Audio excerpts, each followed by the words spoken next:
Good day, everyone. For today, we'll be discussing sections 11 until the last section of the Bill of Rights, which is 22. Unlike in my discussion from section 1 to 10, I have thoroughly explained each provision. But for sections 11 to 22, I will just make this brief discussion and we'll just discuss the most salient points of each provision. Again, I would like to encourage you if you could please take note of the most important explanation that I will be providing for each provision. Let's start with section 11. For section 11, it provides that there should be free access to the courts and quasi-judicial bodies, and adequate legal assistance should not be denied to any person by reason of poverty. Section 11 just provide all people equal chance to be heard and to be tried in courts, especially if they are the litigants or if they are involved in a particular case. And they should be heard in a court with legal assistance or with adequate legal assistance to be provided by the government should the litigant or should the person accused has no means to afford a private lawyer. Okay, which leads me to my point that section 11, or because of section 11, it established the public attorney's office. Okay, let me just read and explain quite briefly the PAO mission.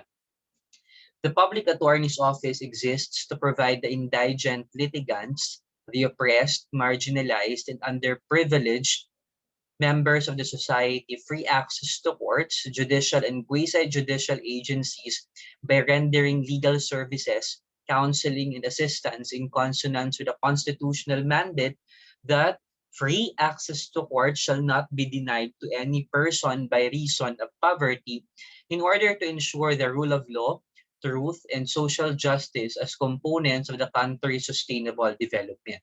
So if you'll try to look at the PAO mission, it is in consonance or it particularly stated the excerpt or statement, a particular statement coming from section 11, which I quote, free access to court shall not be denied to any person by reason of poverty. Okay, so guys, because of section 11, it established the public attorney's office. The PAO or the public attorney's office is there in order to make sure that all person, especially those who cannot afford, again, a private lawyer to defend their cases, no, andyan po ang public attorney's office to provide free legal assistance. Okay? Let's move now to section 12. Under section 12, any person under investigation for the commission of an offense shall have the right to be informed of his right to remain silent and to have competent and independent counsel, preferably of his own choice. If the person cannot afford the services of counsel, he must be provided with one. These rights cannot be waived except in writing and in the presence of counsel. Paragraph 2. No torture, force, violence, threat, intimidation, or any other means which vitiate the free will shall be used against him. Secret detention places, solitary, incommunicado, or other similar forms of detention are prohibited. Paragraph 3. Any confession or admission obtained in violation of this or section 17 hereof shall be inadmissible in evidence against him. Paragraph 4. The law shall provide for penal and civil sanctions for violations of this section, as well as compensation to and rehabilitation of victims of torture or similar practices and their families. Okay, so under section 12 class, it just provide or it explained why we have the Miranda Doctrine. Okay, ang Miranda Doctrine po, ito po yung nire-recite ng mga law enforcers when they arrest somebody. Okay, because reciting this doctrine or reciting Miranda Doctrine would allow the public enforcers to inform, no, the accused of his or her rights as an accused. Kasi again, he's just an accused at the end of the day. There's no still verdict because, class, again, remember and take note of this. Every person should be presumed innocent, or the accused shall be presumed innocent until proven guilty. So hindi po siya pwedeng sabihin guilty kung walang conviction galing sa korte. And only the court can determine whether a person is guilty or not. And it's not us. It's not for the public to decide. No, there is no such thing as trial by publicity. Well, it's happening right now. There are several cases where the public are judging a particular person based on the merits of the case. But again, only the court can appreciate the evidences, the testimonies of the complainant and the witnesses, and then thereafter assessing the or evaluating all of these evidences and consolidated data from both parties, both from the from prosecution and the defense team. That's the only time that the court can render judgment. So unless otherwise there is no conviction from the court, the person is still innocent. And since this person or the accused is still an innocent, well, you have to inform, the law enforcer should inform this person of his or her rights. And what are these rights under Miranda Doctrine? That the person has the right to remain silent when questioned. That anything, okay, you say or do may be used against you in a court of law. You have the right to consult an attorney before speaking to the police and to have an attorney present during questioning now or in the future. If you cannot afford an attorney, one will be appointed for you before any questioning if you wish. If you decide to answer any questions now without an attorney present, you will still have the right to stop answering at any time until you talk to an attorney. Knowing and understanding your rights, as I have explained them to you, are you willing to answer my questions without an attorney present? So these are all the rights that afforded to an accused kasi may karapatan pa rin po siya. And let me just explain this thoroughly, itong part na ito, no? Para at least alam nyo din po. If, for example, you are being accused, no, of a particular charge or an offense, okay? Now, here comes the police officers with a warrant of arrest.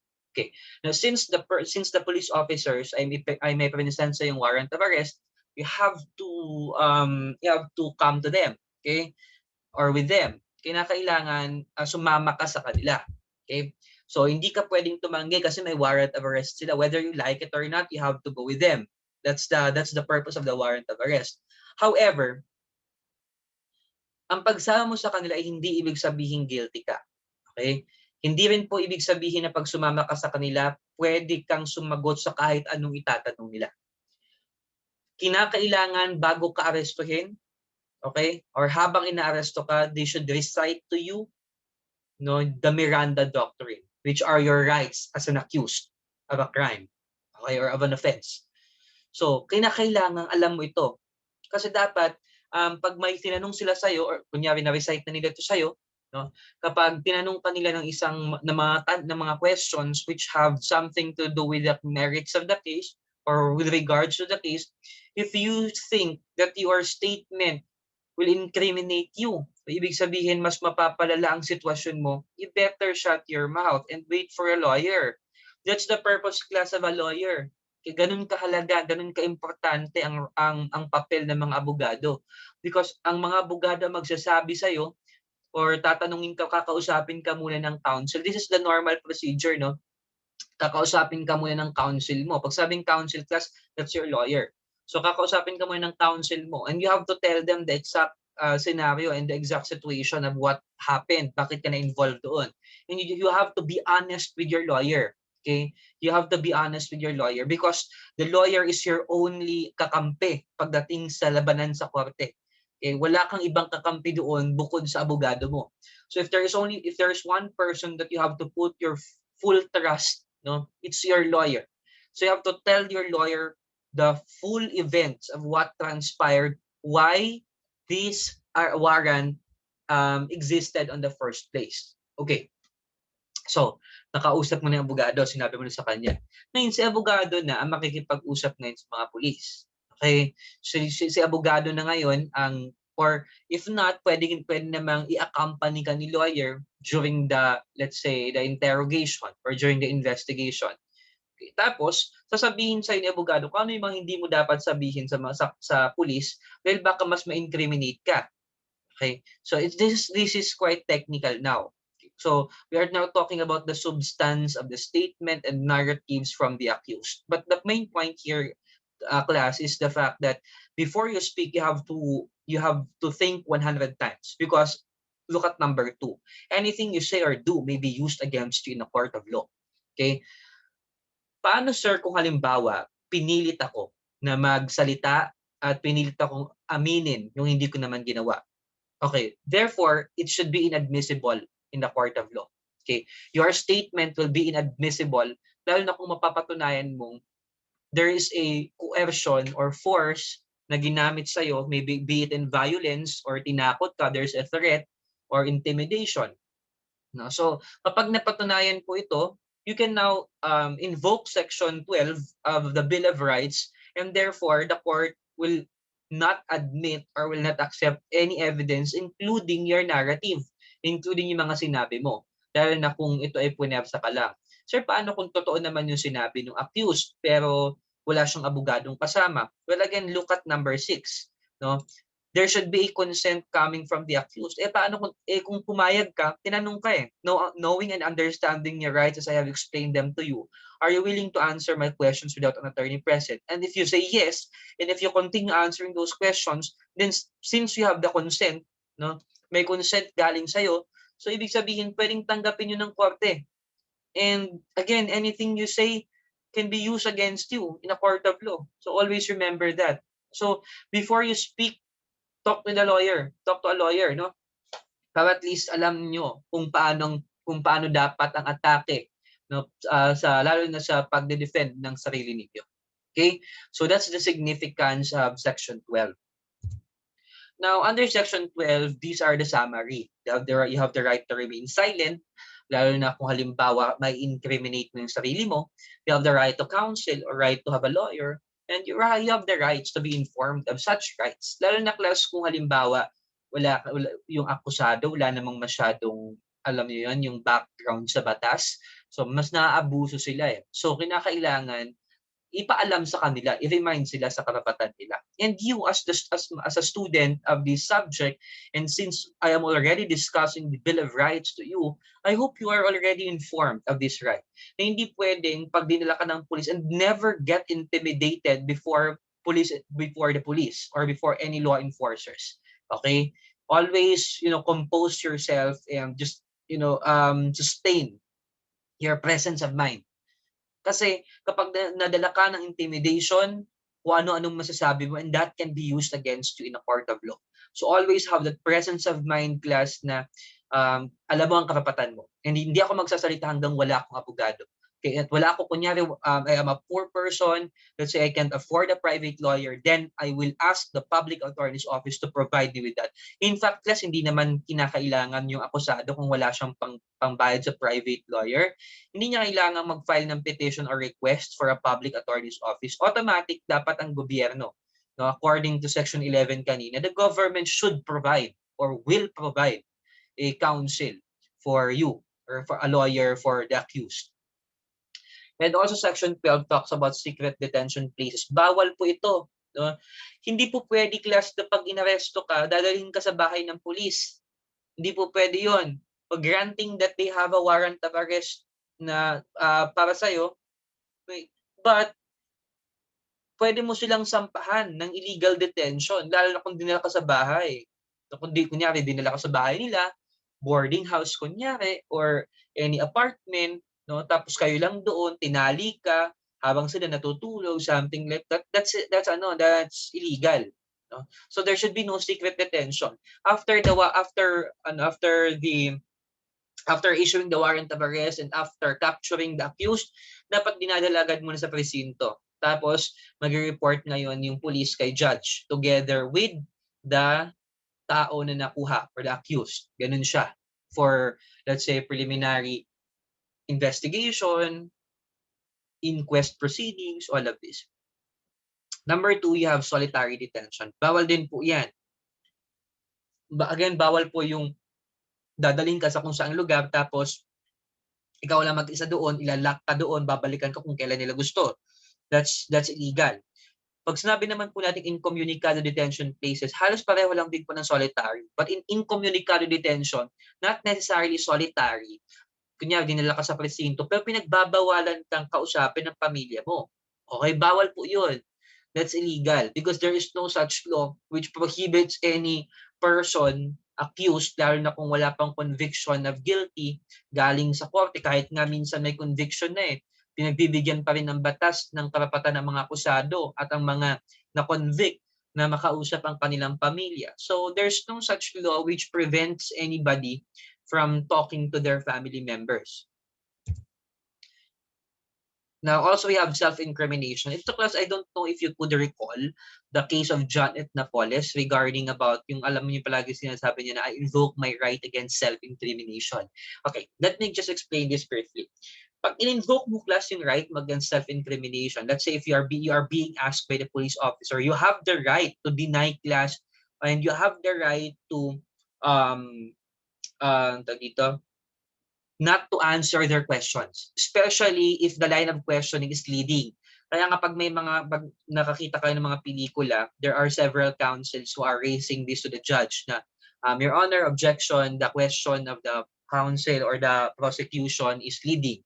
Pag sabing leading question, parang ginajudge na ng prosecution nang gumawa nga talaga si accused. No? Kunyari, the case is murder. Tapos ang tanong ngayon ay akusado pa lang naman. Okay? Tapos ang tanong ngayon ni prosecution, accused, pwede bang tanungin ko ilang beses mo sinaksak si victim? Paano nga kung nagsasabi si accused na hindi naman siyang sumaksak?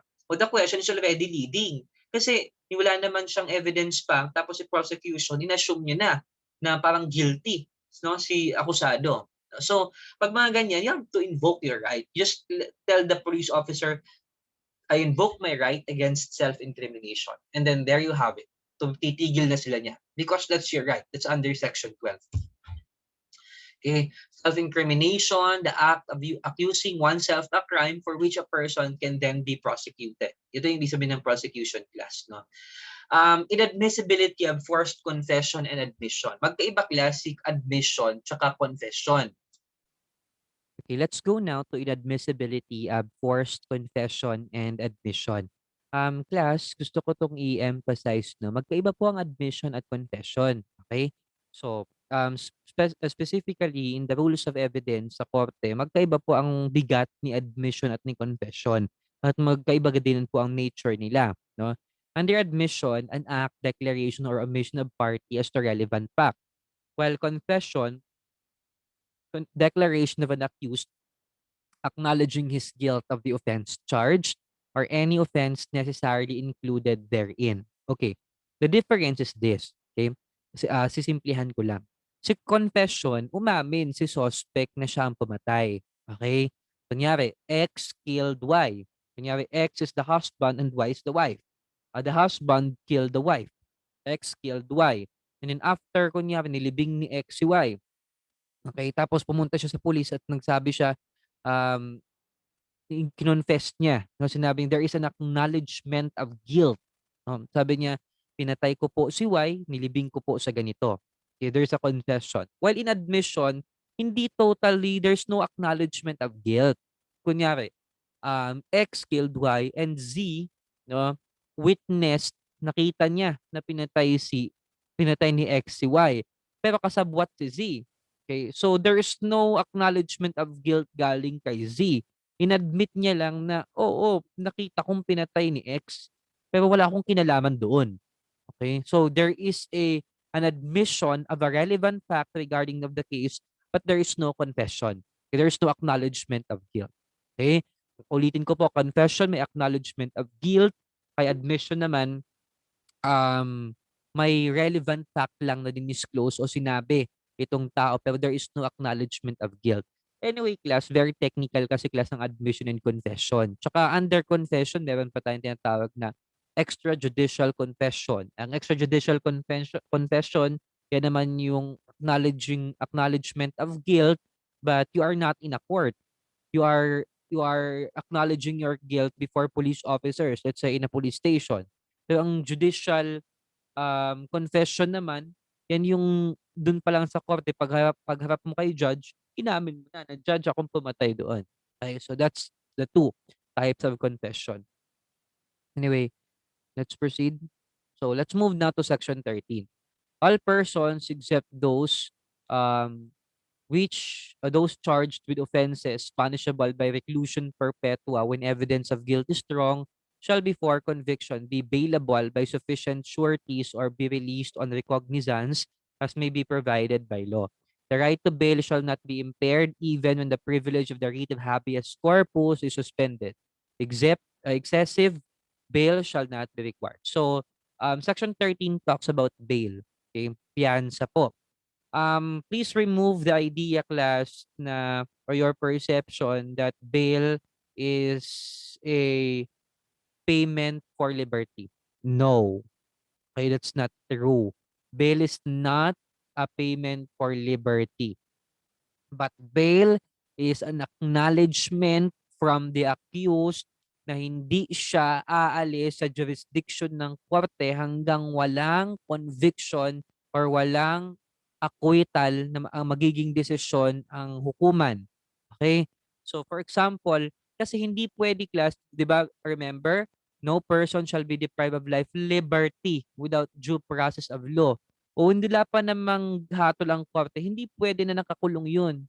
Okay? Because there is no conviction yet and the person is presumed innocent. And therefore, while the case is going on, it's pending before a court, then especially if the case is not punishable by reclusion perpetua or life imprisonment, kung hindi naman masyadong mabigat yung kaso, let's say theft, robbery, hindi naman po yan mga reclusion perpetua or life imprisonment ang penalty.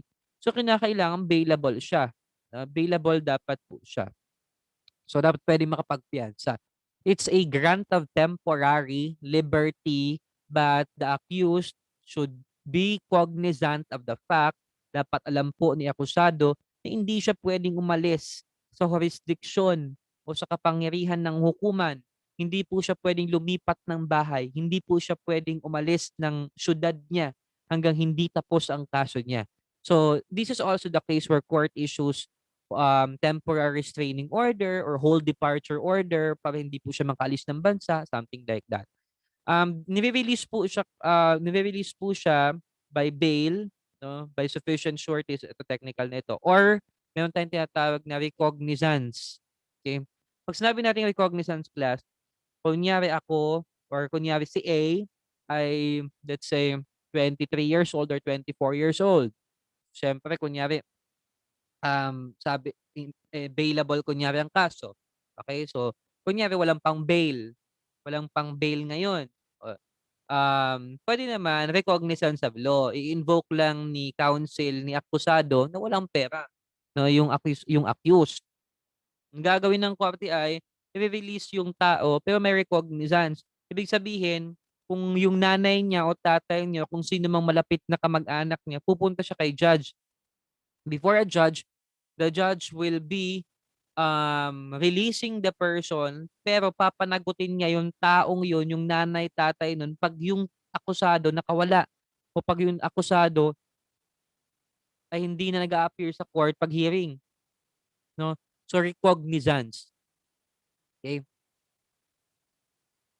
Okay, the right to bail emanates from the right to be presumed innocence, and bail class is mode short of confinement which would with reasonable certainty ensure the attendance of the accused. Ibinabalik, class, ang bail, no, lalo na pag acquitted. So, kasi parang deposito mo siya na babalik ka at assurance mong babalik yung tao. Let's say the bail is set to 50,000 pesos. So, after the trial, ibabalik naman yung perang yun. Bail is not warranted if the offense is punishable by reclusion perpetua and the evidence of guilt is strong. O kunyari, murder, that's reclusion perpetua. Okay? Um, sorry, rebellion against the government is punishable by reclusion perpetua. Lalo na pag ang ebidensya ay napakalakas, so hindi inaalaw ni korte ang bail. So depende sa discretion ng judge at kung paano in-appreciate ni judge ang evidence na nakalatag before him or her. Section 14, no person shall be held to answer for a criminal offense without due process of law. In all criminal prosecution, the accused shall be presumed innocent until the contrary is proved, and shall enjoy the right to be heard by himself and counsel, to be informed of the nature and cause of the accusation against him, to have a speedy, impartial, and public trial, to meet the witnesses face to face, and to have compulsory processes to secure the attendance of witnesses and the production of evidence in his behalf. However, after the arraignment, trial may proceed notwithstanding the absence of the accused, provided that he has been duly notified and his failure to appear is unjustifiable. Okay? No person shall be convicted unless the prosecution has proved him guilty beyond reasonable doubt. Okay? There's a prima facie of evidence, or it denotes evidence that would prove a particular proposition, then the burden of proof changes. Okay, sige. Mabilis lang to. Under Section 14 class, it only provides that an accused, no, ay binibigyang karapatan na makilala niya kung sino ang mga nagrereklamo sa kanya. Hindi po ito pwedeng ano lang, no, na anonymous, Mr. Anonymous. No, the identity of the complainant should be disclosed before the accused, so that malaman din ni akusado, no, kung ano yung sino ba itong mga taong nagrereklamo sa kanya at ano bang inirereklamo sa kanya. At may karapatan po si accused for a speedy, impartial trial.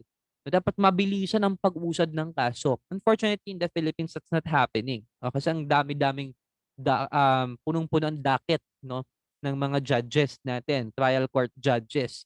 At hindi na nila ata alam kung gaano kadami pa ang kailangang matapos nila. Kaya ang daming tumatagal na kaso. And again, itong right to speedy trial is a justification of the quote, justice delayed is justice denied.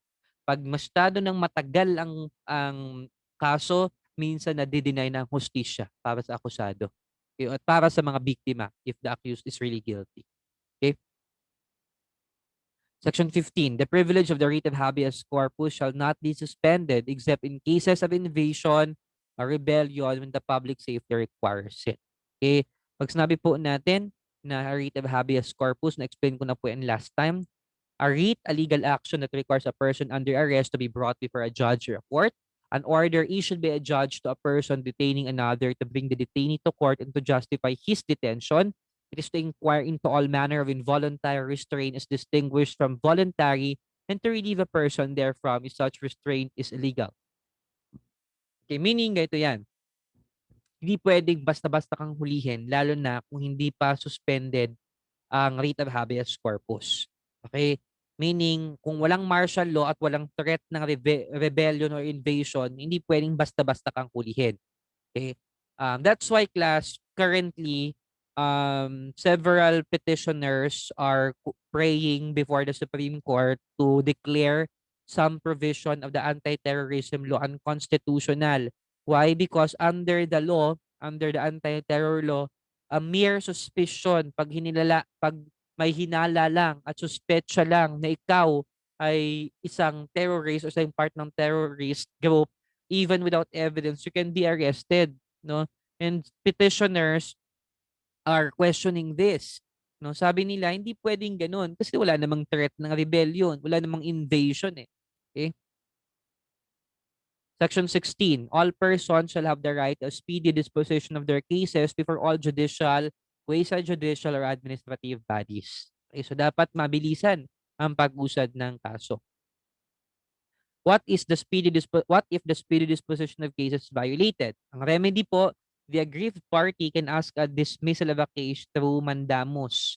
Mandamus is a judicial remedy in the form of an order from a superior court to any government, subordinate court, corporation of public authority to do some specific act which that body is obliged under law to do, and which is in the nature of public duty and in certain cases one of a statutory duty. Okay, kunyari ang tagal-tagal na nung kaso, tapos wala pa namang conviction, wala namang trial. So the aggrieved party can just file for mandamus. So, sa aming mandamus clause, pag nag-issue ng Supreme Court or ang korte ng, or yeah, usually Supreme Court ang nag-issue ng mandamus eh. If the Supreme Court issued the mandamus, no, the Supreme Court is just like telling the regional trial courts who was handling the case to make sure na ma-settle yung kaso na yon. So it's just like utusan ni Supreme Court si RTC na bilis-bilisan mo naman yung paggawa mo ng trabaho mo o yung paglilitis mo sa kasong ito. Section 17, no person shall be compelled to be witness against himself. So ito na po, si Section 17 talaga yung naka-emphasize or naka-underscore yung right against self-incrimination. Yung self-incrimination, that's a constitutional right of a person to refuse to answer questions or otherwise give testimony against himself or herself which will subject him or her to an incrimination. A person may incriminate himself by testimony, private books, and private letters. So, it's a constitutionally granted or vested to a person itong right against self-incrimination. We can refuse to answer questions. Okay? Ito yun po yung pinaka-point ng self-incrimination. We can refuse to answer any question, especially if those questions may subject us to an incrimination. Baka mali ang pagsagot natin, mali ang pag-unawa natin sa tanong, sasagutin natin, so malalagay tayo sa alangan. Section 18, no person shall be detained solely by reason of his political beliefs and aspirations. No involuntary servitude in any form shall exist except as a punishment for a crime whereof the party shall have been duly convicted. Involuntary servitude exists as a punishment as forced labor. NSTP, ROTC, CWTS are not grounds for involuntary servitude. Instead, these are faculties of the state that the citizens that incurred of its duties and responsibilities. Okay, mabilisan. Hindi ka pwedeng makulong dahil lang pinapaniwalaan mong palpak ang isang gobyerno. Okay? You cannot be detained by rallying on the streets.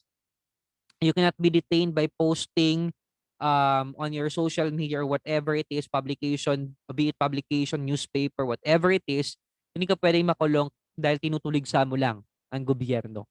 Okay? You are protected under Section 18. Always remember that. Invoke Section 18 pag halimbawa sinasabihan ka na hindi ka pwede mag-post ng kung ano-ano, etc. No. Because I cannot be detained solely by reason of my political beliefs and aspiration. Okay? And no involuntary servitude kasi hindi ka pwedeng persahin ng gobyerno na magtrabaho para sa kanila na wala ka namang kasalanan as a lalo na kung sa form of punishment. Okay? Section 19, excessive fine shall not be imposed nor cruel,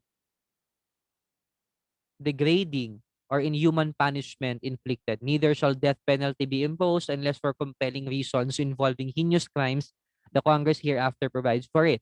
Any death penalty already imposed shall be reduced to reclusion perpetua. Okay, kasi degree po ang pinag-uusapan natin, meaning degree of penalty. Kung ang pinakamataas is death penalty. But since Section 19 um, prevents death penalty from becoming a law, no? So, yung mga yung nung pag-implement nitong 1987 Constitution, yung mga inimpose ng death penalty nung time na yon, paglabas o pag-enforce ng Philippine Con ng 1987, ni-reduce siya sa life imprisonment na lang. Life imprisonment is like 20 to 40 years of imprisonment. The employment of physical, psychological, or degrading punishment against any prisoner or detainee or the use of substandard or inadequate penal facilities under subhuman conditions shall be dealt with by law. Ay, naku, hindi naman ito nasusunod. Okay? So, dapat daw, ang mga detainee, kahit mga detainee na sila o prisoner, dapat there's always a human rights for them. Dapat ma-okay pa rin yung condition naman nila. Okay? Punishment, wala na to. Sige, section 20 na tayo. No person should be imprisoned for debt or non-payment of a poll tax. O yan, wala pong nakukulong dahil sa utang. Yan po ang pinaka nais sabihin ng Section 20. Wala pong pwedeng makulong sa utang. Okay? So, sir, bakit po siya ang dami-daming kunyari mga shark loan companies or shark loan agencies that they are filing charges against na nag-loan sa kanila na hindi na binayaran? Okay. Well, that's a different case dahil utang siya pero may kontrata sila. Okay? And there should be substantial compliance on the part of the borrower or the debtor. Okay? Kasi creditor, debtor. Ang creditor, klase nagpapautang. Si debtor, DEB, TOR, ang debtor, siya yung nangutang. Okay? So dapat, para hindi siya makasuhan, merong substantial compliance. Pag sinabing substantial compliance, kinakailangang merong proof na nagbabayad naman si debtor. Kaya nga lang siguro due to a circumstance no na hindi siya nakabayad na. So that can be justifiable before a court na may substantial compliance naman si debtor na magbayad. Yun nga lang, napilitan lang siya hindi makapagbayad dahil siguro nawalan ng trabaho or something like that. Section 21, no person shall be twice put in jeopardy of punishment of the same offense if an act is punished by a law and an ordinance, conviction, or acquittal under either shall constitute a bar to another prosecution for the same act. So, Section 21 is right against double jeopardy of cases. Hindi pwedeng ang dami mong kaso. Okay, lalo na kung pareho. Okay? So, if they share the same nature of case, then you can the petitioners or the complainant can just consolidate their information and just make it a one case. Like for example, 5 kunyari nagsabing theft o pinagnakawan. Okay, so maybe the complainant can be arranged to just consolidate the information needed to file one case of a robbery and then si judge na magde-determine ng penalty. Section 22, no ex post facto law or bill of attainder shall be enacted. So basically, ex post facto or bill of attainder, hindi po pwede na um, mapanish ang isang tao ng walang tamang proseso or without a trial. Okay. By the way, under ex post facto law also, pwede ditong papasok yung prospective of law, yung prospective laws. Okay. Anyway, that is a very technical matter. Okay, so thank you very much. Those are the 22 sections of the Bill of Rights.